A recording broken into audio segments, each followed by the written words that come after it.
ድሮ የነበረው ክርስትናና አሁን ያለው አይገናኝም የሚል ክርስትና ውበት ያለው በፈተና ውስጥ ነው። ኢንተርቴን የማድረግ ባህል ሳናቀው ወደ ቤተክርስቲያን የገባ ይመስለኛል። አንተ ሌባ የሚል አነበብኩ። ይገርማል። በቃ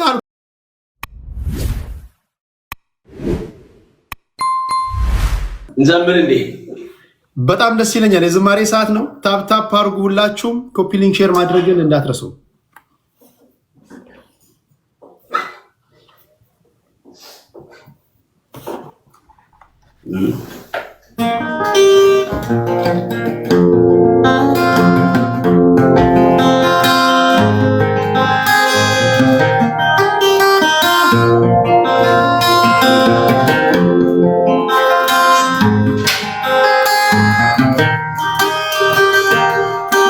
ስጋት አይገባኝ እኔስ በኢየሱሴ አምናለሁ ዘንድሮን መድረሴ ከነፍሴ መድኃኒት መጠጊያ ሆኗታል እንደ ትላንትና ነገም በእርሱ ያልፋል። ስጋት አይገባኝ እኔስ በኢየሱሴ አምናለሁ ዘንድሮን መድረሴ ለነፍሴ መድኃኒት መጠጊያ ሆኗታል እንደ ትላንትና ነገም በእርሱ ያልፋል። ይረዳኛል አምነዋለሁ ይረዳኛል አምነዋለሁ ይረዳኛል አምነዋለሁ ይረዳኛል አምነዋለሁ ያግዘኛል አምነዋለሁ ያግዘኛል አምነዋለሁ ያግዘኛል አምነዋለሁ ያግዘኛል አምነዋለሁ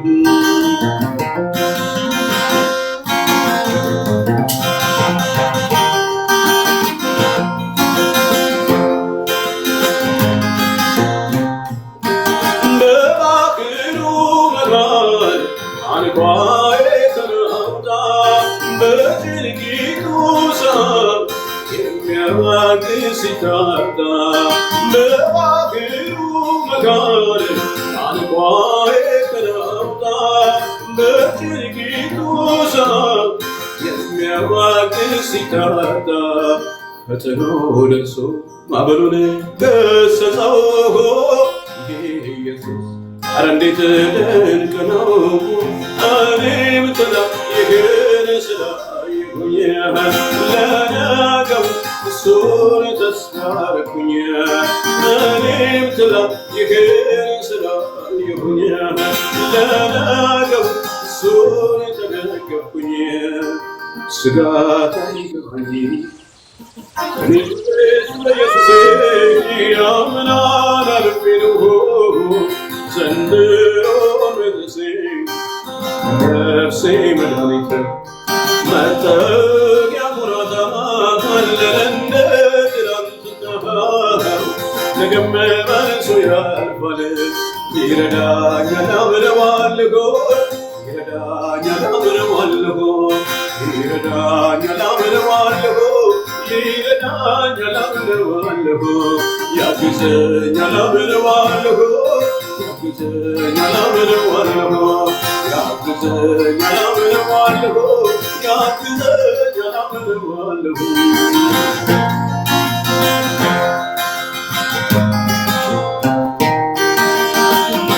እንዳንተ ያለ ማን ነው? እንዳንተ ያለ ማን ነው? እንዳንተ ያለ ማን ነው? እንዳንተ ያለ ማን ነው?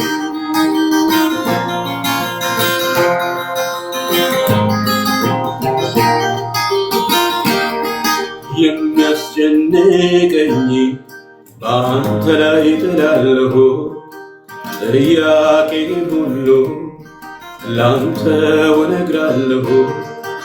የመድኃኒቴ አምላክ ተስፋ አደርጋለሁ የመድኃኒቴ አምላክ ተስፋ አደርጋለሁ።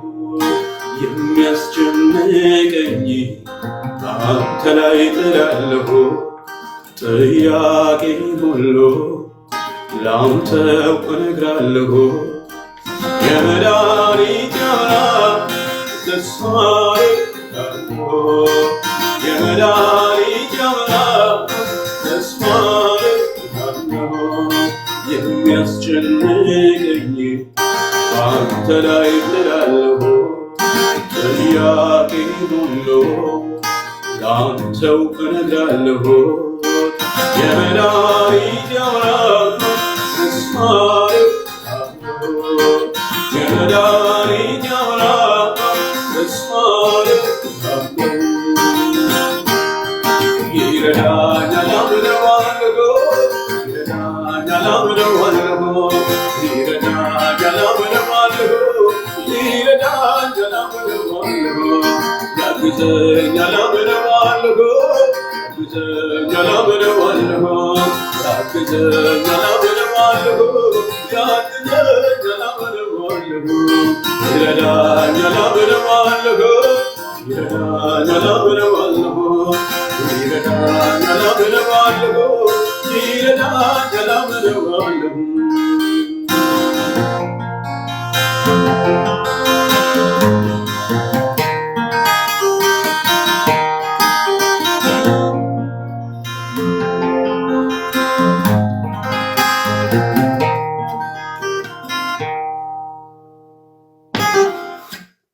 ሃሌሉያ እግዚአብሔር ይባርክ ተስፍሽ። አሜን አሜን አሜን አሜን። ወዳጆች ጌታ ይባርካችሁ። እንዴት ነው? እየተባረካችሁ ነው? እንዴት ነው ቅዳሜያችሁ? እንዴት እየሄደ ነው? ዘግየት ብላችሁ ለገባችሁ 3200 ሰዎች ላይ ተጨመራችሁ። ፓስተር ተስፋዬ ጫላ ነው እንግዳ አድርጌ ያመጣሁላችሁ። በጣም ብዙዎች ደስተኞች ናቸው። ዋው አሜን አሜን። ቴዲዬ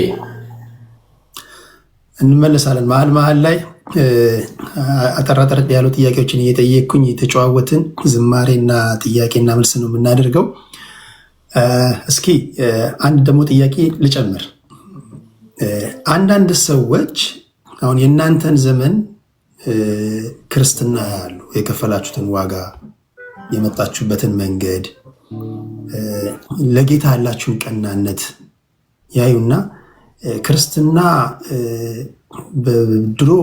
ድሮ የነበረው ክርስትናን አሁን ያለው አይገናኝም የሚል ንጽጽር ይሰራሉ። እና እንደው በአንተ ተስፍሽ በዚህ ዘመን ያለውን ክርስትና እና በአንተ በጀመርክበት አካባቢ የነበረውን በታይም ፔሪድም ከፋፍለ ማስቀመጥ ትችላለህ?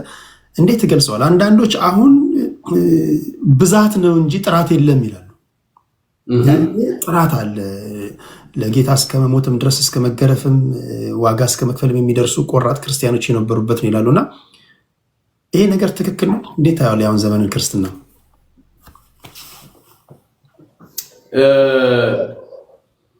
ያው እንግዲህ እንዳልከው ነው ቴዲ። ማለት ያው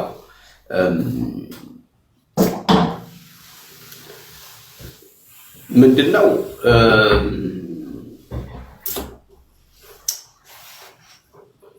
ሁልጊዜ ክርስትና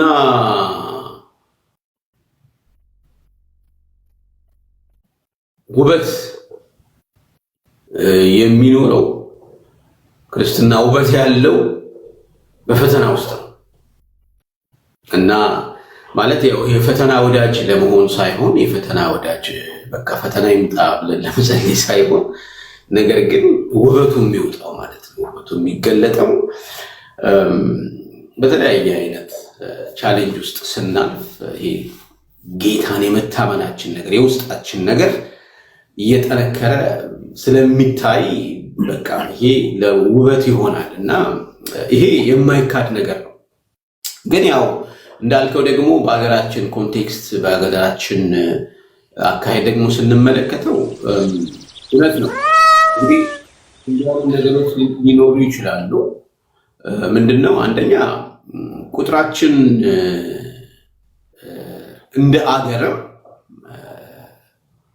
አይደል የዛሬ 20 ዓመት የነበረው የምድራችን የሰው ፖፑሌሽን ቁጥርና አሁን ያለው አንድ አይደለም፣ በብዙ ቁጥር ጨምሯል። በዛው መልኩ ደግሞ እንግዲህ ይሄ የወንጌል አማኝ የሚባለው ክርስትናም ደግሞ በዛው በኩል ጨምሯል። ግን በተወሰነ እንዳልከው በዘመናት ብንከፍለው እንዴት ነው የሚሆነው?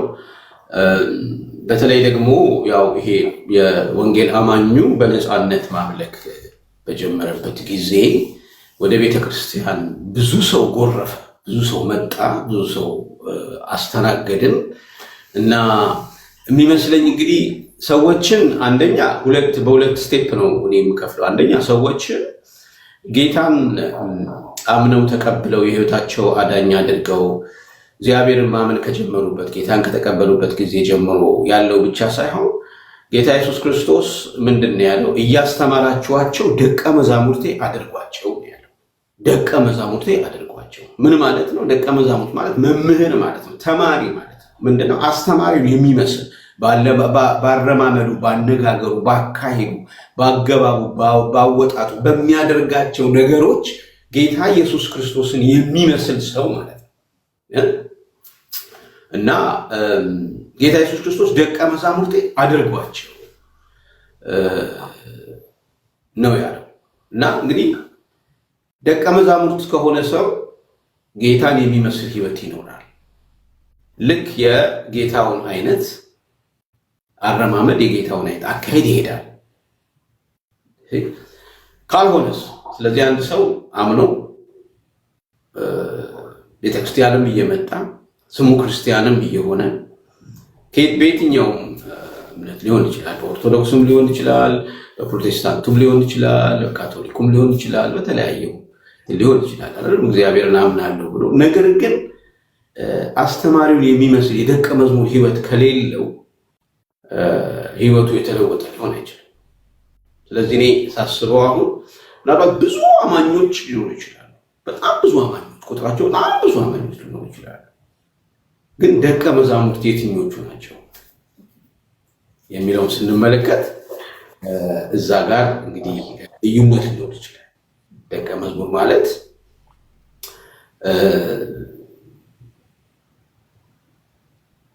ህይወቱን ልክ እሱን የሚመስል ህይወት የሚኖር ሰው ማለት ነው። እንዳልከው ደግሞ ይታወቃል እኮ ይሄ ምንም ይሄ አሁን ያልከኝ ነገር እኮ የሚታወቅ የሚባል የሚሆን ነገር ነው። ያው እንግዲህ ህይወታችን በሌሎች መነጽር አይደለም የምንታየው። ሌሎች ስለኛ የሚሉት አይደለም የሚናገረው። ጌታ ኢየሱስ ክርስቶስ ራሱ እኮ ምን ብሎ ይጠይቋል መሰለኝ? ሰዎች ስለኔ ምን ይላሉ ብሎ ጠይቋል። አንዳንዶቹ ምን ማለት ነው የሰዎችን ኮሜንት ጌታ ኢየሱስ ክርስቶስ ስፍራ ሰጥቶታል ማለት ነው። ስለዚህ አንዳንዶቹ ምን ይለዋል? እንደዚህ ይለዋል፣ እንደዚህ ይለዋል፣ እንደዚህ ይለዋል እያልና የሚባለው ነው እና ምንም ልንሸፍለው አንችልም። ስለዚህ የቱ ጋር ነው ያለው ብለን በእኔ አመለካከት ስንመለከት ምናልባት ብዙ አማኞች ሊኖሩ ይችላሉ፣ ግን ጥቂት ደቀ መዛሙርት ሊኖሩ ይችላሉ። ደቀ መዝሙርነት ደግሞ የህይወት መንገድ ነው እና እግዚአብሔር ይርዳል ለማለት ብዬ ነው እና እዛ ጋር ይመስለኛል ልዩነቱ። አይዶን ነው ጥያቄህን በትንሹ የነካው ይመስለኛል። እንግዲህ ይሄ የኔ አመለካከት ነው። ትክክል። እንደውም እንዲህ ስትናገር አንድ ቃል መጣለኝ፣ ገርነታችሁ ሁሉ በሰዎች ዘንድ ሁሉ ይተዋወቅ ይላል እና ትክክል ነው። ሰዎች ስለኛ ምን ይላሉ ነው። አንዳንድ ጊዜ እንደው በሀገረኛው አባባል ጆሮ ለባለቤቱ ባዳ ነው ይባላል የሀገር ሲተረትና ክርስትና ክርስቶስን መምሰል ነው። በሰዎች ዘንድ ሰዎች እኛን ሲያዩ አረማመዳችን፣ ውሏችን፣ አነጋገራችን፣ አስተሳሰባችን ይሄ ሁሉ ሰዎች ስለኛ ምን ይላሉ የሚለውን ነገር ማወቅና መጠየቅ ተገቢ ነው ብዬ አስባለሁ። እግዚአብሔር ይባርክ ፓስተር። ከዚሁ ጋር የያዥ አንድ ማነሳለ ጥያቄ ብዙ ጊዜ ለወንጌል ስርጭት ሲወጣ ወይም ኮንፈረንስ ሲዘጋጅ ተመሳሳይ ቦታዎችን ኮንፈረንስ የሚደረጉት። የእግዚአብሔር ቃል ደግሞ መከሩ ብዙ ነው፣ ሰራተኞች ጥቂቶች ናቸው። የመከሩ ጌታ ሰራተኞችን አብዝቶ እንዲልክ ለምኑት ይላል ማቴዎስ ወንጌል ላይ። ወንጌል ወዳልደረሰበት ቦታ ላይ ወንጌል እንዲዳረስ ለምሳሌ ቲክቶክ ላይ መጣ ህዝቡ ያለው እዚህ ነው። እዚህ ጋር መጥተው የእግዚአብሔርን ቃል ከጤነኛውም መድኃኒት ከሚያስፈልገውም ጋር አብረው የእግዚአብሔርን ቃል ችለው ታግሰው ማስተማር ሲገባቸው ኮንፈርት ዞናቸውን ብቻ የመምረጥ ነገር አለ እና ኮንፈረንስም ሲዘጋጅ እዚህ ጋር ላቁመና እኔ ቲክቶክ ላይ እንግዲህ አለኝ ቲክቶክ ላይ እንደዚህ ላይ ገብቼ እንደዚህ አክቲቭሊ ማለሳተፍበት ምክንያት አምሶ ቢዚ በእውነት በጣም ቢዚ ስለሆነ እውነት ነው። አገልግሎት ቢዚ ነኝ፣ በስራ ቢዚ ነኝ፣ በትምህርት ቢዚ ነኝ፣ ቤተሰብ አለኝ። እሱን ነው ያ ነው እንትን ያላለኝ እና ቆይ ምንድን ነው እስቲ እንዴ በጣም እኮ በቃ አንዳንድ ቅድም ያልኩትም ኮሜንት ጠይቄህ ነበር አይደል? እና ማለት አንተም ደግሞ ኮምፎርት ዞን ምናምን ስትል ሰማሁና ኮንፈረንስ ሲዘጋጅ አሁን ለምሳሌ ኮንፈረንስ ሲዘጋጅ ተመሳሳይ ቦታ ኢትዮጵያ ውስጥ ነው። ለምሳሌ ኮንፈረንስ እሱ ልክ ነህ። ግን አሁን ለምሳሌ ቲክቶክ ላይ ያለው ነገር ለምንድን ነው ሰዎች ይህንን ያክል በጣም የተጸየፉበት ምክንያት? አንደኛ ቲክቶክ ለምን መሰለህ? ቲክቶክ ጤነኛውም እብዱም ምሁሩም ያልተማረውም የሁሉም አይነት ሰው የምታይበት ነው። ሁሉም እዚህ ነው ያለው። ሁሉም እዚህ በቃ መንገድ ላይ ዩኒቨርሲቲ ለምሳሌ ዝም ብለህ ገብተህ እየዘመርክ እያለ ተሳዳቢ ይመጣል። ካለ ዛሬ አይቶ ማቅ ሰውዬ ዝም ብሎ በኮመንት ይጽፋል። መረበሽ የለብህም። ቅድም እኮ አነበብኩኝ አንተ ሌባ የሚል አነበብኩ። በቃ አልኩ እኮ አንዳንድ ጊዜ ይህ ሰውዬ ታውቀዋለህ ምን አድርጌው ነው ምናምን ቢዚ ያደርጋል። እና በቃ ይሄ ማለት ትንሿ ዓለም ናት። በቃ ምግብ ቤት ስትሄድ ሜኑ ይቀርብልሃል አይደል? ቀይ ወጥ፣ ክትፎ፣ በቃ እዚህ ሁሉም አሉ እና ምንም ሊረብሽ እንትን ሊልህ አይገባም። ኮመንቶች በተለይ ግን የምታያቸውን መምረጥ ትችላለህ። አሁን አንዳንድ ጊዜ ፎሎ የምታደርጋቸውና አልጎሪዝሙ ምን ያደርጋል መሰለህ? ለምሳሌ ናሽናል ጂኦግራፊ ብቻ ደጋግመህ የምታይ ከሆነ ሁልጊዜ ቲክቶክ ላይ ስትገባ ታይም ላይን ላይ ናሽናል ጂኦግራፊ ያመጣልሃል። ስብከት የምትሰማ ከሆነ የስብከት ነገሮችን በብዛት ፊድ ያደርግሃል። ሳይንስና ቴክኖሎጂ ከፈለግ ሳይንስና ቴክኖሎጂ እና የሰውን እንትን ይሄ ቅድም አርቲፊሻል ኢንቴሊጀንስ ያርከው የሰውን አእምሮ ያጠናል። ቴክኖሎጂ የደረስንበት ዘመን ነው እና አይተህ ከሆነ ብዙ ጊዜ ፌስቡክ ላይ እንደዚህ አይነት ነገሮች የተለመዱ ነው እና ከአንተ በላይ አንተን ያውቃል ማለት ነው። በቃ ደጋግመህ ዩቲዩብ ላይ ራሱ ስትገባ ደጋግመህ ያየኸው ነገር ሁልጊዜ ይመጣል። ሁልጊዜ እንደዛ ነው እና ያን መምረጥ ትችላለህ። የምታስገባቸውንም ሰዎች መምረጥ ትችላለህ። ደግነቱ ለምሳሌ እኔ ሁሉንም ሰው አላስገባም። እኔ እዚህ ገስት ላይ መርጬ ነው ማስገባቸው። የምገባባቸውን ቤቶች መርጣለሁ። ኮመንቱ ግን እንደፈለገ ደስ ያለው ይባርካል፣ ግማሹ ይሳደባል፣ ግማሹ ይሸልመሃል፣ ግማሹ ጸልይልኝ ይልሃል፣ ግማሹ ተቸግሬያለሁ እርዱኝ ይላል። ልዩ ልዩ አይነት ሰው ነው።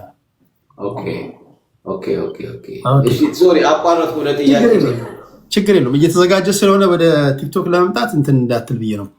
ጥያቄ ለምሳሌ ኮንፈረንስ ሲዘጋጅ አዳዲስ ቦታዎች ብዙ ጊዜ ሳይሆን የተለመዱ ቦታዎች ነው። ወንጌል ለምንድን ነው ስርጭቱ ማይሰፋው የሚሉ ወገኖች አሉና እንደዚህ አይነት ነገሮችን ታዝበሃል ለማለት ነው። ታዝበሃል ምናልባት?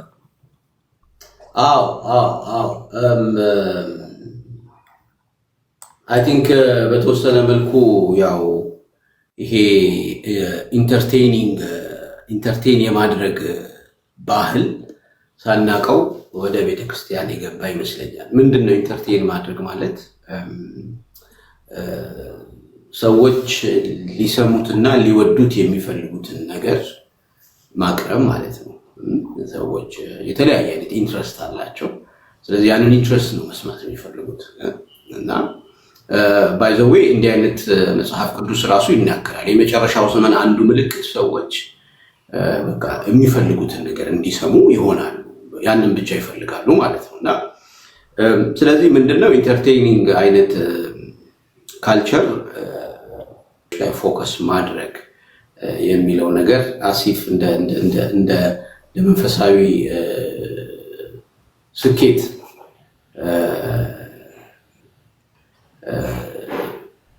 እያለው የሆነ ስለመጣ ከዛ አንጻር ያው እንግዲህ በዛ አንጻር ይመስለኛል እንግዲህ ያው ብዙዎቻችን እንዳልከው ወደ ሌለበት ከመሄድ ይልቅ ወደ ሞቀበት የሚለው ሐሳብ በጣም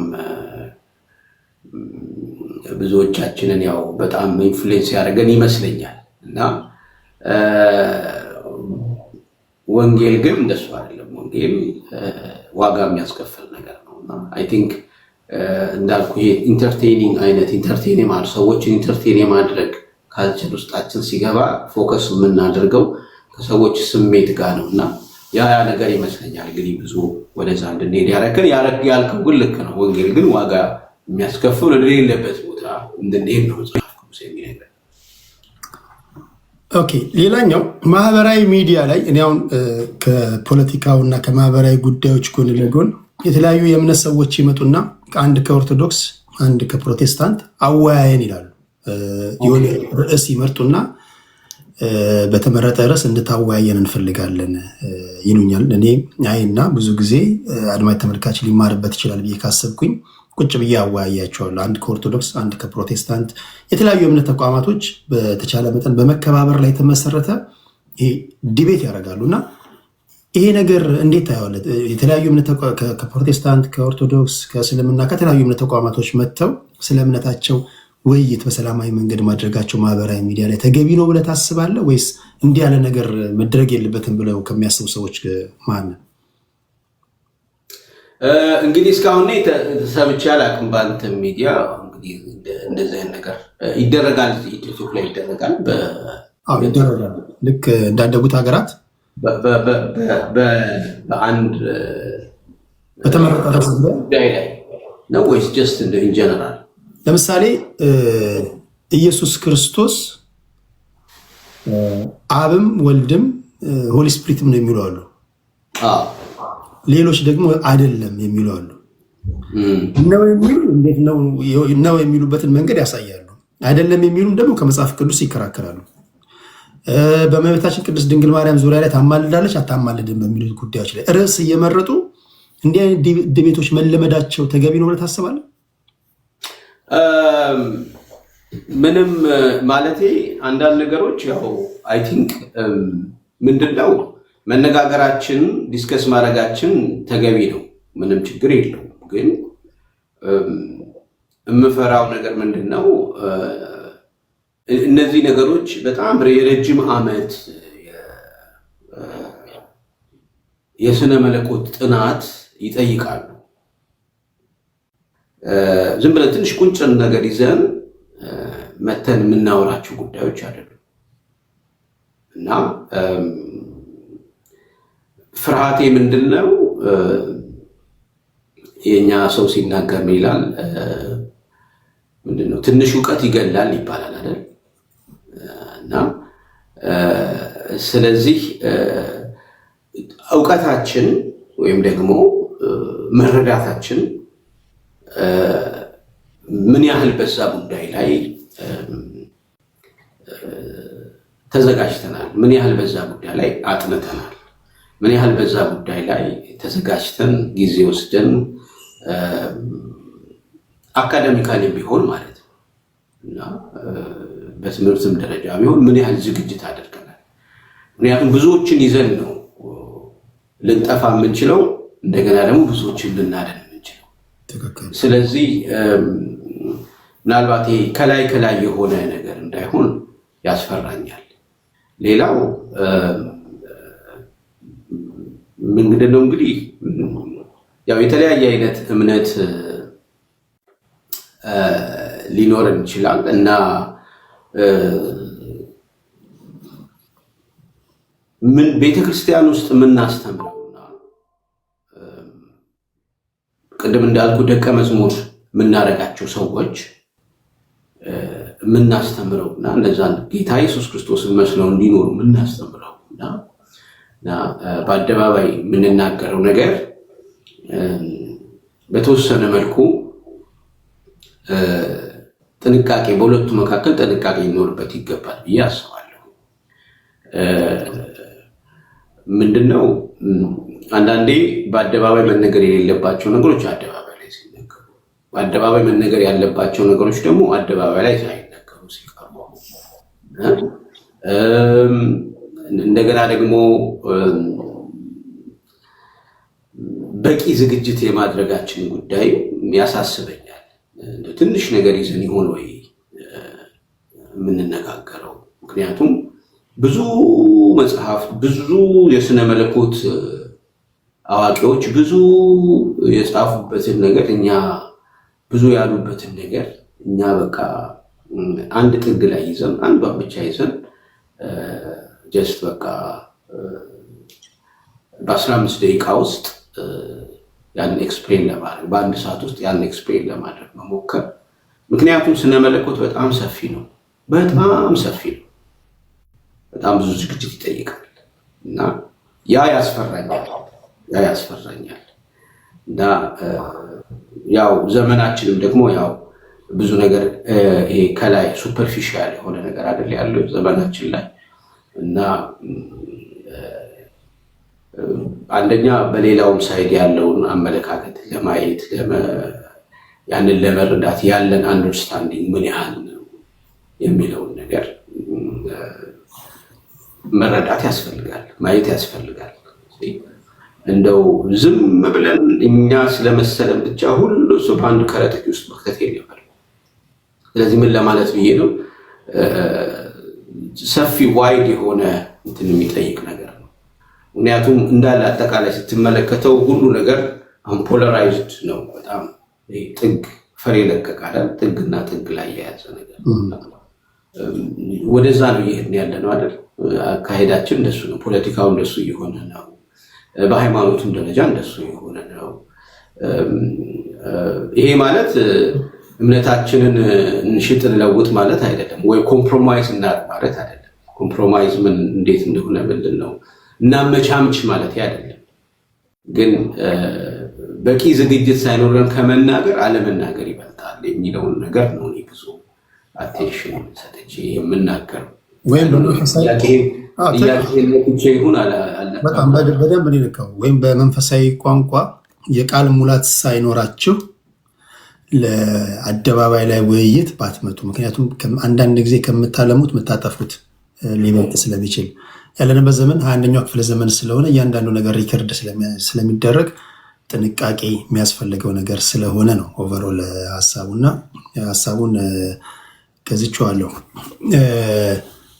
አንድ ጥያቄ ላክልና ደግሞ አድማጭ ተመልካቾቻችንን በዝማሬ እንባርካቸዋለን። ከመዝሙር ጋር የተያዘ አንድ ጥያቄ ላንሳ እስኪ። ስንት ካሴቶች አሉ ፓስተር? እኔ እንግዲህ የራሴ ካሴቶች 6 ናቸው። አንደኛው ቁጥር ካሴቴ ከወጣ አሁን 33 ዓመት ሆኖታል። 34 ዓመት 34 ወይ 33 ቆይ ማሰብ አለብኝ በደንብ እና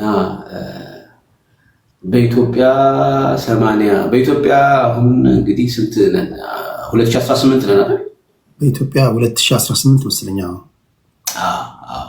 አንደኛ ቁጥር ካሴት የወጣው በ1986 ነው።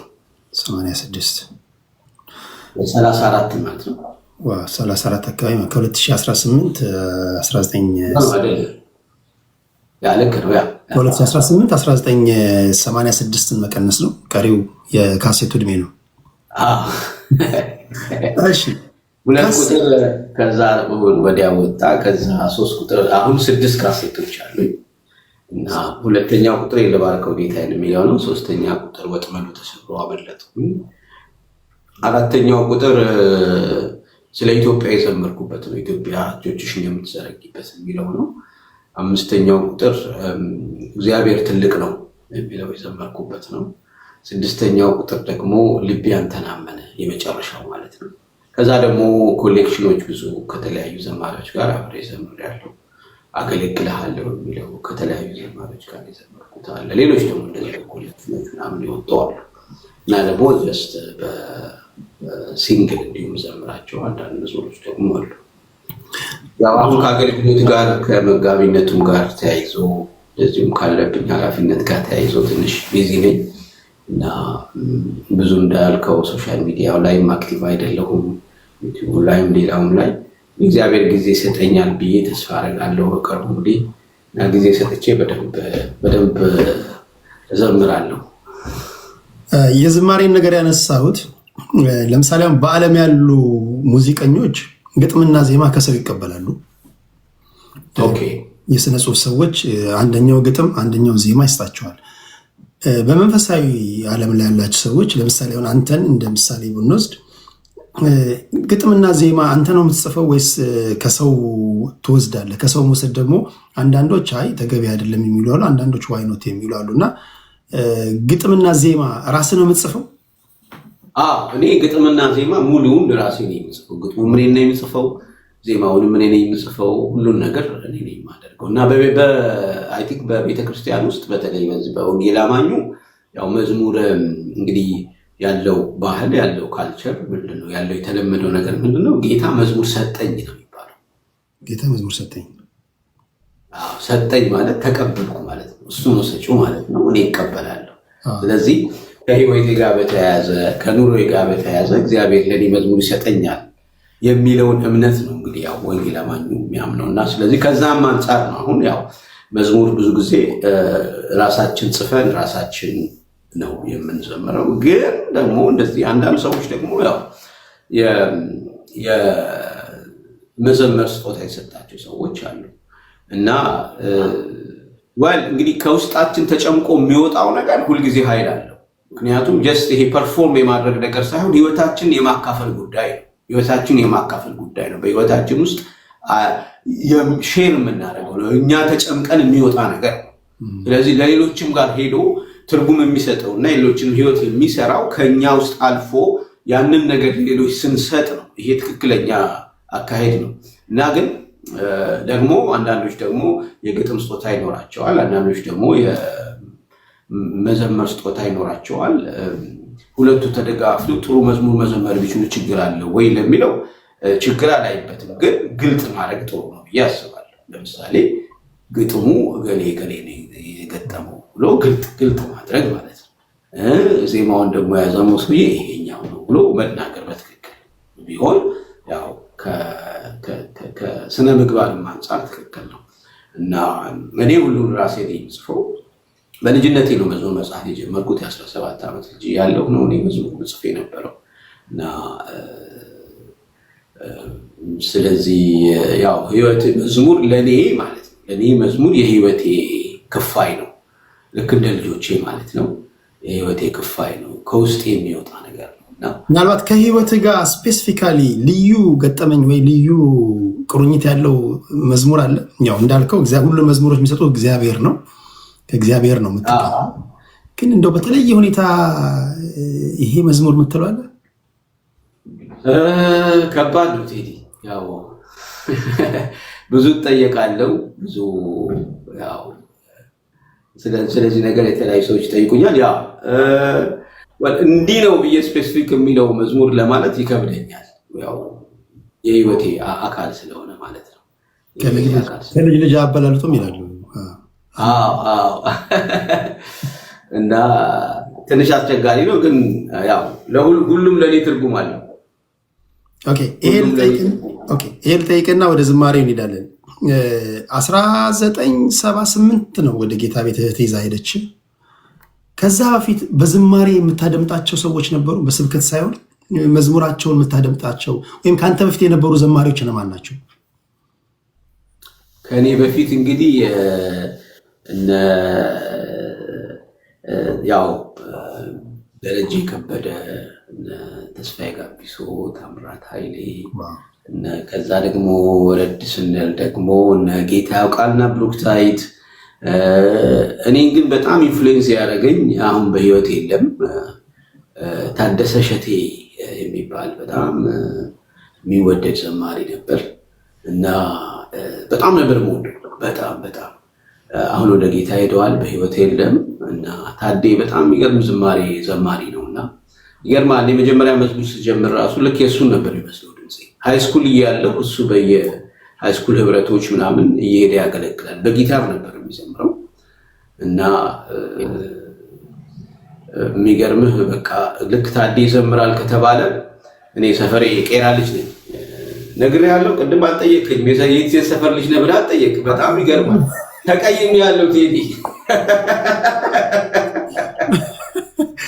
የቄራ ሰፈር ልጅ ነህ? እሺ የቄራ ልጅ ነኝ።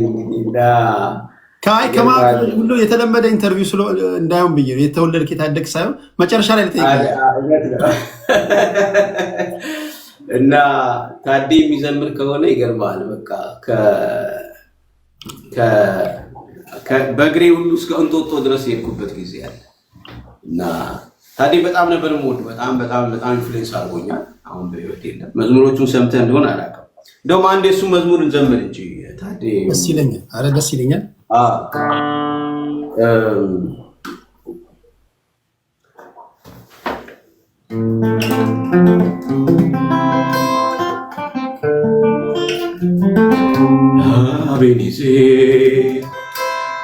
አቤኔዜር እስከ ዛሬ ድረስ እግዚአብሔር ረድቶናል። እንደተለመደ አድርጎልናል። ባህሩንም ከፍሎ አሻግሮናል።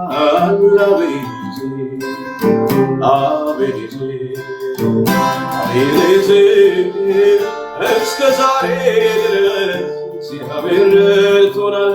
እንደተለመደ አድርጎልናል። ባህሩንም ከፍሎ አሻግሮናል። አናልፈውም ብለን ያለፍነው የእኛስ ታሪካችን ብዙ ነው። እያለፍን በድል ጎዳና አሸበረቅን በምስጋና። አናልፈውም ብለን ያለፍነው የእኛስ ታሪካችን ብዙ ነው። እያለፍን በድል ጎዳና አሸበረቅን በምስጋና። አቤኔዜር እስከ ዛሬ ድረስ እግዚአብሔር ረድቶናል። እንደተለመደ አድርጎልናል። ባህሩንም ከፍሎ አሻግሮናል። አቤኔዜር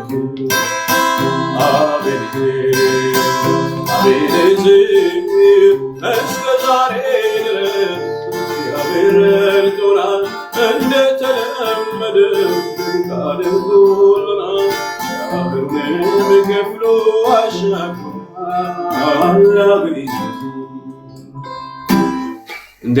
የታዴ ዝማሬዎች በጣም የሚገርሙ ናቸው።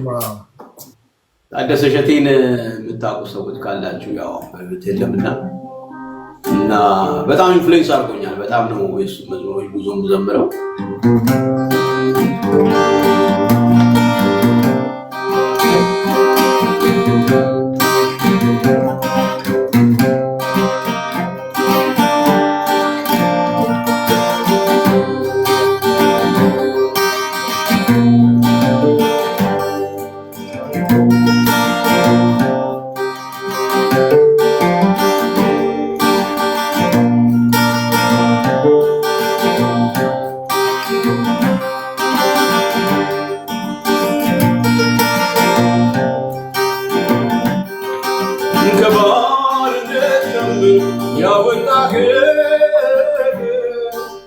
ስራቴን ፈትህ የለቀቀኝ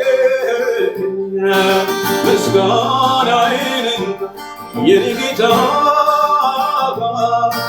እንዳንተ አላየሁም የሚረታህ የሕይወት ምንጭ ነህ ለተጠማ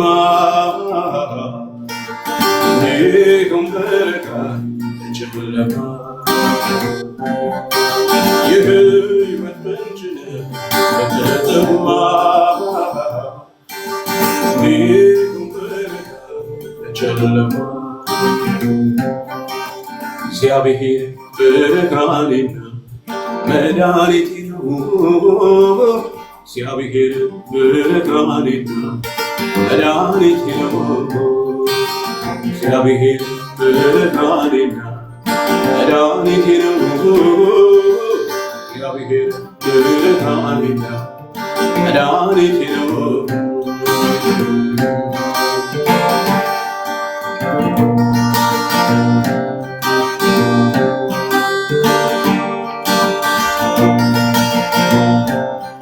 ቀንበር ያከበደው በጫንቃዬ የነፍሴ ፈላጊ ባላንጣዬ እግዚአብሔር ቀጤ ስር አስገዛልኝ እንድቀጠቅጥ አደረገ። ሰልፉ ቢነሳብኝ ልቤ አይፈራ ጌታ ብርሃኔ ነው ለዘላለም። ሰልፉ ቢነሳብኝ ልቤ አይፈራ ጌታ ብርሃኔ ነው ለዘላለም። እግዚአብሔር ብርሃኔና መድኃኒቴ ነው። እግዚአብሔር ብርሃኔና መድኃኒቴ ነው። እግዚአብሔር ብርሃኔና መድኃኒቴ ነው። እግዚአብሔር ብርሃኔና መድኃኒቴ ነው። ከባርነት ቀንበር ያወጣኸኝ እስራቴን ፈትል የለቀቅኸኝ ምስጋናዬን እንካ የኔ ጌታ እንዳንተ አላየሁም የሚረታህ የሕይወት ምንጭ ለተጠማ እንዲሁም በብርሃን በጨለማ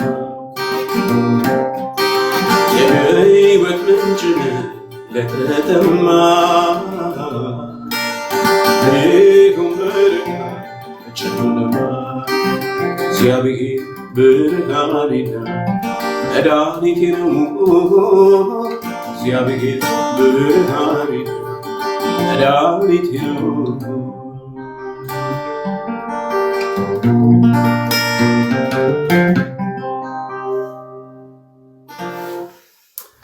ሃሌሉያ ዋው! በጣም የሚገርምህ ከትላንት ወዲያ መኪና እየነዳሁኝ እንዳጋጣሚ አንዳንድ ጊዜ በጣም ቆየት ያሉ ዝማሬዎች ይመጡብኛል እና ታይፕ አድርጌ ፈልጌ ይህን ዝማሬ ሳደምጠው ነበር እና ያለ መዝሙር ነው እያልኩኝ ዋው! አሁን አንተ ስትዘምሮ በጣም ነው የገረመኝ። አሜን። እግዚአብሔር ይመስገን። እንዴት ነው እንግዳችን የመምጣት ተስፋ አለው እንዴ? ቴዲ እንዴት ነው ነገሩ? እንጠብቃለን። ኮንፈረንስ ቪዲዮ እየሰራው ነው ብሏል። ቴክስት አድርጎልኛል። አሁን ትንሽ ጠብቁኝ፣ ትንሽ አቆያቸዋለሁ ነው ያለው። እስከዛ አንተ እስከ ምን ያህል ሰዓት ነው ያለ? ከዚህ በኋላ ምን ያህል ደቂቃ ሰዓት? ከዚህ በኋላ እንግዲህ አይ ቲንክ ብዙ ሰዓት ያለኝ አይመስለኝም ቴዲ፣ አንድ 30 ደቂቃ ነገር ምናምን። በቃ 30 ደቂቃ በዛ ሰዓት ለአንተም ከወጣ በኋላ መምጣት ይችላል። ካልሆነም በሚቀጥለው እናደርጋለን ከሱ ጋር አንድ ጥያቄና በዝማሬዎች የቀሪውን ደቂቃ እናገባደዋለን ማለት ነው። ምናልባት በጣም ብዙ የእግዚአብሔር ሰዎች እያየሁኝ ነው ገብተው ለመጠየቅ የሚፈልጉ ግን እናንተ ፓስተር ተስፈሽ ብዙ ሰዓት ስለሌለው ሌላ ተለዋጭ ቀጠሮ እንይዛለን። እንዲህ ቲክቶክ ላይ ካለማመድ ነው እንዴት እንደሆነ ካሳየ ነው እንዳይፈራ።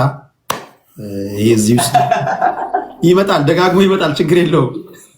ቆዳይ ጠንከር እንዲያደርገው መጸለያ ነው። ሻን ሰፋ ማድረግ ነው።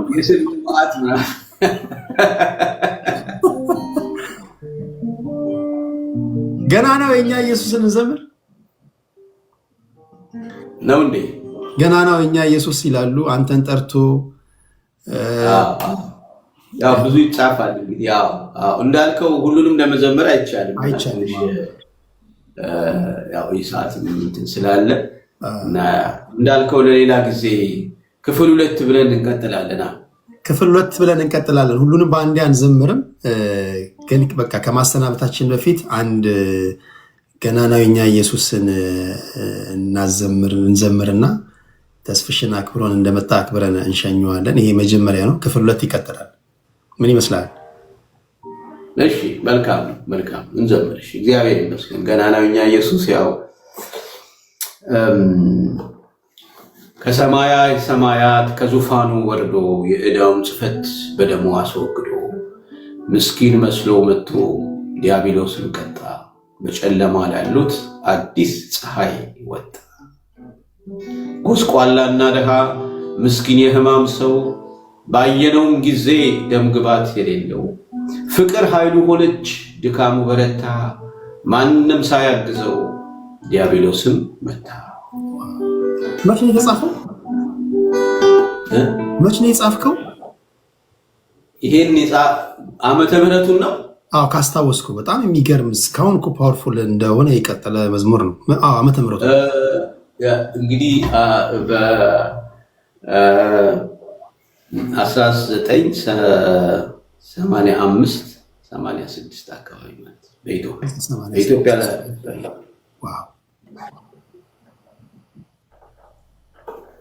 ከካሴቶች እኩል አካባቢ ማለት ነው። 86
ሳይወልና ወደ ገናስተና በከራ ባንተናል መስናና መስናና መስናና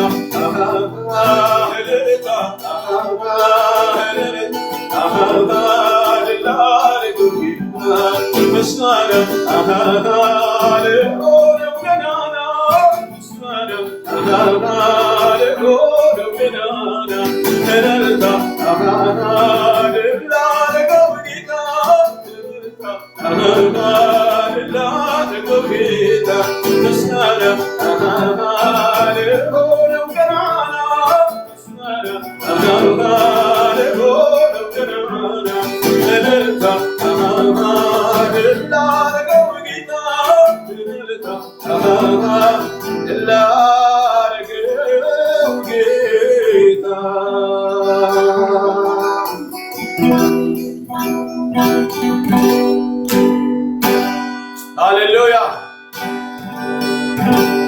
ሞትና መውጊያውን የሰበረው የናዝሬቱ ኢየሱስ ብቻውን ጌታ፣ ብቻውን አምላክ። ሃሌሉያ።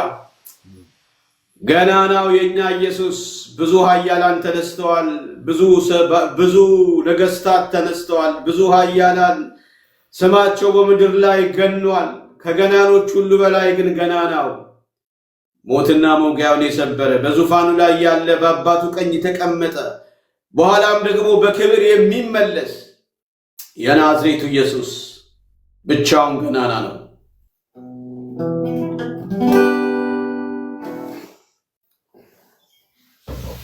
ዋው! እግዚአብሔር ይባርክ። በጣም የሚገርም ጊዜ ነው ያሳለፍነው። ዛሬ እንግዳችን የነበረው ከዚህ ቀደም እኔ ጋር እንግዳ ሆኖ የመጣው 2 ጊዜ የመጣው ፓስተር ተከስተ ጌትነት ነው። እንግዲህ የግል ጉዳይ ስለገጠመው ነው አንድ ቪዲዮ የሰራ ስቱዲዮ ውስጥ ስለሆነ ነው ሰዓት እንዳጋጣሚ ያልበቃው። በቻለበት ሰዓት እንደሚመጣ ነግሮኛል። በሚቀጥለውም ደግሞ ይሄ መጨረሻ አይደለም፣ በሚቀጥለውም የምንገናኝ ይሆናል። እንደው ከመውጣት በፊት የመጀመሪያው አክብረኸኝ እኔን ትንሹን ልጅ እዚህ ሶሻል ሚዲያ ላይ አምነህብኝ አድማጭ ተመልካቾችን እግዚአብሔርን ቃል ያለፍክበትን የህይወት ሂደት ለማስተማር እግዚአብሔርን ቃል ለማስተማር ልምድን ለማካፈል ስለመጣ ከልብ ነው የማመሰግነው። ዛሬ ስለጋበዝከኝ ጊዜ ስለሰጠኸኝ እኔም እግዚአብሔር ይባርክ። ይህን እድል ስለሰጠኸኝ ብዙዎችን እንዳገኝ ብዙዎችን ወደዚህ ነገር ደግሞ እንድተዋወቅ እድሉን ስለከፈትክልኝ በጣም እግዚአብሔር ይባርክህ። አመሰግናለሁ። በዚህ ያላችሁ በእውነት እንጠቀማለን። ከዚህ ውስጥ የምንማረው ነገር አለ፣ የምንጠቀመው ነገር አለ ብላችሁ ውድ ጊዜያችሁን ሰውታችሁ እኔን ለመስማት ጊዜ የወሰዳችሁ ሁሉ በዚህ ያላችሁ ሁሉ በጣም እግዚአብሔር ይስጥልኝ። ቴንኪው። በጣም ነው የማመሰግናችሁ። ጊዜ ውድ ነገር ነው፣ ግን እኔን አምናችሁ እዚህ ቦታ ላይ ከኔ ለመስማት ጊዜ ወስዳችሁ ስለተቀመጣችሁ በጣም ነው የማመሰግናችሁ። እግዚአብሔር ይባርካችሁ፣ ጌታ ይባርካችሁ። ሁላችሁንም በጣም ወዳችኋለሁ። ቴንክ ዩ ሶ ማች። እንግዲህ እግዚአብሔር በረዳይ መጠን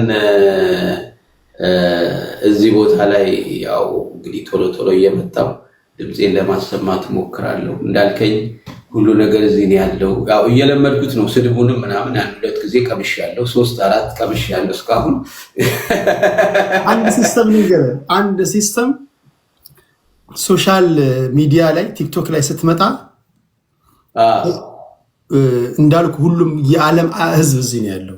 በቃ መሬት ላይ የምታገኘው ሁሉ እዚህ ነው ያለው። ሳምፕል ተወስዶ የመጣ ሁሉ ነው ይመስልህ። የሚባርክህ አለ፣ የሚራገም አለ፣ ገንዘብ ይጠይቃል፣ ተጨንቅ ያለው ጸልይልኝ የሚል አለ። ልዩ ልዩ ሰው ነው ያለው። አይታቸው በፍጹም የመጀመሪያው ነገር ብለህ ኮመንት ለመልካም ኮመንቶች ካልሆነ በስተቀር ቲክቶክ ላይ መልስ አይሰጥም። ኦኬ፣ አንዱ ትከሻን የምታጠነክርበት እሱ ነው። ኔጌቲቭ ነገሮች ሲመጡ ኔጌቲቭ ለዛ ምላሽ የሰጡ ሰዎች ብዙ ጊዜ ኔጌቲቭን እየወለደ ደግሞ እየበዙ ይሄዳሉ። በዛው መጠን ደግሞ የሚገርም በጣም የተባረኩ በጣም የተመሰገኑ የእግዚአብሔር ሰዎች አሉ። ኮመንቶችን ደግሞ ማየት ካልፈለግ ያግዟል የእግዚአብሔር ሰዎች። ሞዴሬተር የሚባል ነገር አለ። ኮንትሮል ያደርጋሉ ኮመንቱን። እነሱ ረባሾችን ሚዩት ያደርጋሉ። ግን አብዛኛው 95-98% እግዚአብሔር ያክብርልኝ እዚህ ቤት ያላችሁ በሙሉ ፍቅርና መልካም ኮመንቶችን ያየሁትና ግን ነገ ከነገ ወዲያ ስትመጣ እንዲህ ያሉ ነገሮች ቢገጥሙ ምንም እንትን እንዳትል። ሌላው እዚህ ውስጥ ያላችሁ 4000 ሰዎች እባካችሁ ሁላችሁም አንዳችሁም ሳትቀሩ የተስፍሽን ስም እየነካችሁ ፎሎ አድርጉት። ነገ ላይ በሚገባ ሰዓት በቤቱ ዝማሬዎችን ትምህርቱን እንድትከታተሉ ሌሎች መረጃዎችም ካሉ በዛ በኩል እንድታገኙ። ላይቭ ስትገባ አስቀድመህ ነው የምትናገረው ማለት ነው ወይስ እንዴት ነው? እንዴት ያውቃሉ ሰዎች? እኔ ቴሌግራም ቻናል አለኝ። እኔ ስመጣ አስቀድሜ ነግሬያቸው በቴሌግራም አጀንዳ ጽፌ ነው የምመጣው። ተወያዮቼ አብዛኞቹ ያውቃሉ ባህሪን። ቴሌግራሜ ላይ ሄደው አንብበው የዕለቱን አጀንዳ ሰምተው አንብበው ይመጣሉ ተዘጋጅተው። እንደዛ ነው የማደርገው። አብዛኛው ሰው እንዳገኘው ሰዓት ነው። እኔ ያው ትንሽ ጠንከር ያለ ውይይት ስለማደርግ ነው ብዙ ጊዜ እንዲዘጋጁ ላይቭ ምገባበትን ሰዓት ምነግራቸው። አንተም ስትገባ ላይቭ የምትገኝበትን ሰዓት ወይ በፌስቡክ ወይም ደግሞ ሼር ማድረግ ትችላለህ፣ ወይ በቴሌግራም ሼር ማድረግ ያለበትን እንዲያውቁ ማለት ነው። ቀላል ነው። ይሄ ነው እንግዲህ ህዝቡ ያለው እዚህ ከሆነ ህዝቡ ያለበት ነው መገኘት። እግዚአብሔር ይመስገን። እውነት ነው። ልክ ነህ። በጣም ቴንኪው ይህንን እድል ስለከፈትክልኝ እግዚአብሔር ይባርክ። በጣም ቴንኪው። ደግሞ ከስር ኮሜንቶችንም ያለው እኔ የኦርቶዶክስ እምነት ተከታይ ነኝ፣ ግን መዝሙርን እሰማለሁ፣ ባረካለሁ፣ እግዚአብሔር ሲመሰገን ደስ ይለኛል የሚሉ ኮሜንቶችን አይቻለሁ። እግዚአብሔር ይባርካችሁ።